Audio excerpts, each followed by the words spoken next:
Bismillahirrahmanirrahim. Assalamualaikum warahmatullahi wabarakatuh. Selamat datang teman-teman di channel ini. Kali ini kita akan membahas tentang Syria. Kenapa banyak negara-negara di dunia mulai mendekat kepada Bashar Assad, padahal sebelumnya mereka memusuhi Bashar Assad. Sebelum kita lanjutkan, kami memohon kepada para penonton untuk menekan tombol like, subscribe bagi yang belum, tinggalkan komentar di kolom komentar, dan jangan lupa untuk membagikan video ini kepada teman-teman Anda. Kenapa banyak negara mulai mendekat kepada Bashar Assad? Pendapat pengamatan tentang Syria. Henry A. Kissinger, salah satu menteri luar negeri paling terkenal Amerika, mengatakan Anda tidak mungkin melakukan perang di Timur Tengah tanpa Mesir, dan Anda tidak mungkin mewujudkan perdamaian tanpa Syria. Banyak yang tidak memahami makna kata-kata Kissinger kecuali di masa-masa terakhir setelah terjadi perubahan-perubahan penting di Syria. Dan di dalam beberapa waktu terakhir muncul beberapa pertanyaan, antara lain, mengapa beberapa negara berlomba-lomba untuk memperbaiki hubungannya dengan Syria, meskipun sebagian negara melakukan hal itu dengan sembunyi-sembunyi. Pertanyaan kedua ialah apa artinya hal ini bagi Syria, orang-orang Syria, dan masa depan Syria. Untuk menjawab pertanyaan pertama, kita tentu saja akan kembali kepada kata-kata Henry Kissinger yang mengatakan bahwa Anda tidak dapat mewujudkan perdamaian di Timur Tengah tanpa Syria. Hal ini juga akan membawa kita kepada kata-kata Patrick Seale, seorang jurnalis pengamat Timur Tengah berkebangsaan Inggris yang menghabiskan puluhan tahun mempelajari kondisi Syria sebelum dia wafat di tahun 2014. Dan di tahun 1965, dalam bukunya A Struggle for Syria, dia berkata bahwa siapapun yang ingin menguasai Timur Tengah, maka pertama-tama dia harus menguasai kota Damaskus dulu. Kata-kata Kissinger dan Seale membuat kita menyadari bahwa Damaskus dan Syria adalah sebuah posisi strategis yang memiliki keistimewaan dibanding wilayah-wilayah lain di Timur Tengah. Mengapa begitu? Cerita dan sejarahnya tentu saja sangat panjang. Namun dengan singkat, kita dapat mengatakan bahwa lokasi Syria berada di jantung Timur Tengah. Wilayah Timur Tengah seluruhnya strategis, namun Syria berada di posisi yang paling strategis. Syria berbatasan langsung dengan negara-negara penting lainnya. Di utara ada Turki, di sebelah timur ada Irak, di selatan dan barat ada Lebanon, Yordania, dan Palestina yang dijajah oleh Israel. Posisinya yang sangat penting di Timur Tengah membuat Syria memainkan peran penting di dalam politik dan kehidupan sosial di Timur Tengah. Itulah kenapa Kissinger mengatakan bahwa tidak mungkin mewujudkan perdamaian di Timur Tengah tanpa Syria. Dan karena itu pula, tidak mungkin mengendalikan Timur Tengah tanpa mengendalikan keputusan-keputusan yang dibuat di Damaskus. Dua kubu di Amerika menyikapi Bashar Assad. Mari kita mulai membahasnya dari perkembangan yang terjadi dalam beberapa waktu terakhir, yaitu perubahan sikap Amerika terhadap pemerintahan Bashar Assad. Sejak tahun 2011, muncul dua kubu di Amerika yang sangat bertolak belakang tentang bagaimana Amerika harus bersikap terhadap pemerintahan Bashar Assad. Kubu pertama berpendapat bahwa Amerika harus mendukung Bashar Assad, karena dia adalah sosok terbaik yang mampu memimpin Syria. Tanpa Bashar Assad, Syria akan masuk ke dalam kekacauan, dan kekacauan itu akan menyebar ke wilayah-wilayah lain di Timur Tengah. Kubu kedua berpendapat bahwa sudah waktunya Bashar Assad disingkirkan, dan sudah waktunya Syria memulai era baru dengan membentuk pemerintahan baru yang lebih baik dari pemerintahan Bashar Assad. Pada awalnya di masa pemerintahan Obama, Amerika bersikap kooperatif terhadap Bashar Assad. Amerika menjalankan pendapat kubu pertama dengan memberikan dukungan mereka kepada Bashar Assad dan tidak berusaha menjatuhkan pemerintahannya. Namun dalam perjalanannya, di masa Trump, Amerika juga sempat menjalankan sikap kedua dengan memberikan tekanan, embargo, dan peringatan kepada Bashar Assad agar dia berubah, bahkan kalau bisa turun dari jabatannya. Perubahan yang diinginkan Amerika dari Bashar Assad ialah agar Bashar bersikap lebih hormat kepada Amerika dan lebih serius menjaga kepentingan-kepentingan Amerika di wilayah Syria. Sikap Amerika yang memusuhi Syria ini akhirnya pelan-pelan mulai berubah, karena ternyata sulit bagi Amerika untuk menjatuhkan pemerintahan Bashar Assad, karena pemerintahan Bashar didukung penuh oleh Syria dan Iran. Karena itulah akhirnya Amerika kembali kepada sikap pertama, yaitu lebih kooperatif dan mendukung pemerintahan Bashar Assad. Mengapa Amerika berubah sikap? Untuk bisa menjelaskan mengapa sikap Amerika berubah, kita perlu melihat pendapat dari Stephen M. Walt, seorang penulis dan profesor hubungan internasional di Universitas Harvard. Stephen Walt menyatakan bahwa Trump memiliki keputusan yang berat, yaitu menarik mundur pasukan Amerika di Syria. Dia tentu saja mendapatkan banyak kritikan. Namun kritikan itu memang pantas diterima Donald Trump karena strategi politik Amerika memang rumit dan tidak jelas di Syria. Mengapa Stephen mengatakan demikian? Pertama, di satu sisi, Amerika memandang Bashar Assad sebagai seorang penjahat perang. Dia telah menyebabkan kematian bagi sekitar 500 juta orang dan membuat lebih dari 7 juta warganya menjadi pengungsi karena perang saudara yang terjadi di negaranya. Idealnya, menurut Amerika, Bashar Assad sudah seharusnya dituntut dan diadili dalam mahkamah internasional. Namun dunia ini tidak sempurna. It is not the perfect world.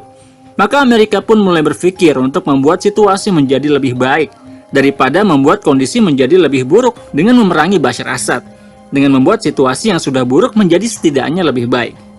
Perubahan sikap Amerika ini didorong oleh 4 ketakutan. Pertama, menguatnya kelompok Kurdi di Syria.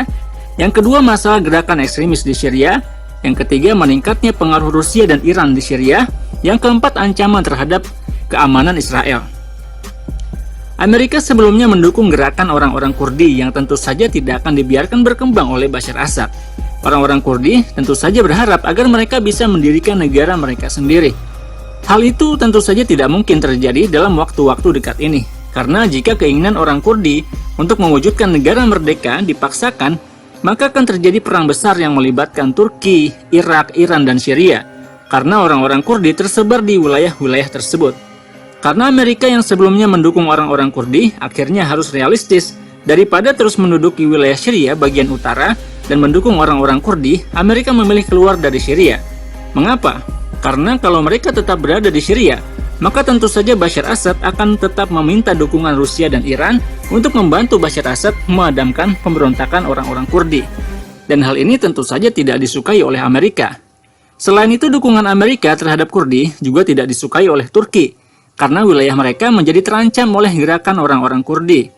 Selain itu, ketergantungan Syria kepada Iran juga membuat khawatir Israel, negara sahabat soulmate-nya Amerika. Maka keberadaan Amerika lebih lama di Syria tentu saja akan membuat Iran jauh lebih masuk lagi dan menyebarkan pengaruhnya di Syria, dan membuat kekuatan Iran semakin dekat dengan wilayah Israel, dan hal ini tentu saja membuat Israel merasa terancam. Maka Amerika menyadari bahwa keluarnya Amerika dari Syria akan membuat kondisi menjadi lebih baik. Jika Amerika keluar, maka Syria akan lebih bebas memadamkan gejolak dari pasukan Kurdi. Syria juga akan lebih disukai oleh orang-orang Turki, karena memadamkan gerakan separatis Kurdi yang mengancam wilayah Turki. Dan jika Bashar Assad semakin menguat, maka akan ada masa di mana Bashar Assad tidak lagi bergantung kepada orang-orang Iran dan Rusia. Sehingga sedikit demi sedikit Iran dan Rusia akan menarik pasukan mereka dari Syria. Dan inilah yang diharapkan oleh Amerika dan sekutunya Israel.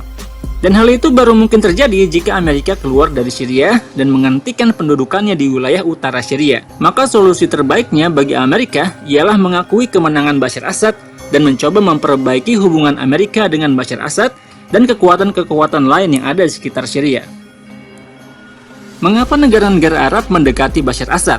Sejak pemberontakan dan gejolak protes muncul di Syria, sebagian negara-negara Arab berharap agar Bashar Assad mengundurkan diri dari jabatannya. Negara pertama yang secara terang-terangan meminta Bashar Assad untuk mundur ialah Yordania. Raja Abdullah pada tahun 2011, saat gejolak dan konflik pecah di Syria, secara terbuka meminta Presiden Bashar Assad untuk mengundurkan diri dari jabatannya. Namun setelah kondisi di Syria mulai dikuasai kembali oleh pemerintahan Bashar Assad dan sekutunya, sedikit demi sedikit, negara-negara Timur Tengah mulai merubah sikap mereka.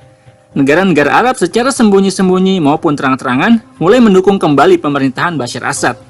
Demikian pula Raja Abdullah yang pada akhirnya berusaha memperbaiki hubungannya dengan Bashar Assad dan mendukung pemerintahan Bashar Assad. Pertanyaannya, mengapa sikap Yordania bisa berubah 180 derajat? Apa yang membuat sikap Raja Abdullah di Yordania berubah? Jika kita lihat secara geografis, Yordania merupakan tetangga dekat Syria dan memiliki batas wilayah darat yang luas dengan Syria.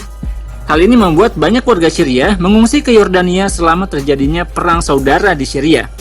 Ini membuat Yordania harus menanggung hidup para pengungsi Syria yang jumlahnya sekitar 1 juta pengungsi. Hal ini tentu saja merupakan beban berat bagi pemerintahan Yordania. Karena itu Yordania berharap agar kondisi di Syria segera membaik, sehingga para pengungsi bisa pulang kembali ke kampung mereka dan tidak lagi membebani anggaran Yordania. Selain itu, dukungan Yordania kepada Bashar Assad juga merupakan upaya untuk meningkatkan aktivitas ekonomi antara Yordania dan Syria. dengan dibukanya kembali gerbang batas negara antara Yordania dan Syria, maka aktivitas ekonomi antara kedua negara bisa meningkat. Hal ini juga akan membuat ekonomi kedua negara menjadi lebih aktif, sehingga diharapkan dapat memperkuat perekonomian kedua negara.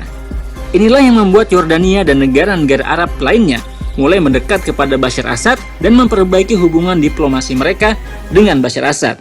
Selain Yordania, negara-negara tetangga Syria yang lain seperti Turki, Iran, Lebanon, dan negara-negara lainnya juga memilih untuk mendukung kembali pemerintahan Bashar Assad agar para pengungsi Syria yang ada di tempat mereka dapat pulang kembali ke kampung halaman mereka di Syria. Inilah yang membuat para pemimpin dunia Arab mendekati Bashar Assad dan berusaha memperbaiki kembali hubungan diplomatik dengan Syria. Sementara itu, kita juga perlu berpikir tentang nasib orang-orang Syria. Bagaimanakah nasib mereka?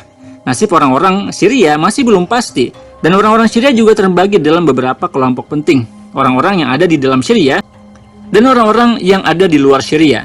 Bagi orang-orang yang ada di dalam Syria, kondisi mungkin sudah mulai membaik. Bagi para pendukung Bashar Assad, tentu saja kondisi mereka lebih baik daripada orang-orang yang memusuhi Bashar Assad. Namun Bashar Assad dan pemerintahannya juga memiliki tanggung jawab berat untuk membangun kembali kota-kota Syria yang telah hancur lebur karena perang.